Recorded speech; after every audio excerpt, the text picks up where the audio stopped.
मतदानाचा दिनांक 5 फेब्रुवारी 2026 सकाळी 7:30 ते सायंकाळी 5:30 वाजेपर्यंत. मतमोजणीचा दिनांक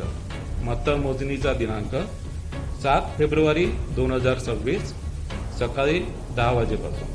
नगरपालिका आणि महापालिका निवडणुकांनंतर आता जिल्हा परिषद आणि पंचायत समिती निवडणुकांचं बिगुल वाजलंय. राज्य निवडणूक आयोगाने निवडणुकांची अधिकृत घोषणा केली आहे. राज्यातील 12 जिल्हा परिषदा आणि 125 पंचायत समित्यांसाठी निवडणुकांचा कार्यक्रम जाहीर करण्यात आला असून मुख्य निवडणूक आयुक्त दिनेश वाघमारे आणि सचिव सुरेश काकाणी यांनी निवडणूक कार्यक्रम जाहीर केलाय. झेडपी आणि पंचायत समितीसाठी येत्या 5 फेब्रुवारी रोजी मतदान होणार असून 7 फेब्रुवारी रोजी सकाळी 10 वाजता मतमोजणीला सुरुवात होणार आहे. या निवडणुका रायगड, रत्नागिरी, सिंधुदुर्ग, सोलापूर, कोल्हापूर, लातूर, पुणे, सातारा, सांगली, छत्रपती संभाजीनगर, परभणी आणि धाराशिव या 12 जिल्ह्यांमध्ये होणार आहेत. उमेदवारी अर्ज स्वीकारण्याची प्रक्रिया 16 ते 21 जानेवारी दरम्यान पार पडणार असून निवडणुकांची घोषणा होताच संबंधित 12 जिल्ह्यांमध्ये आदर्श आचारसंहिता लागू करण्यात आली आहे. दरम्यान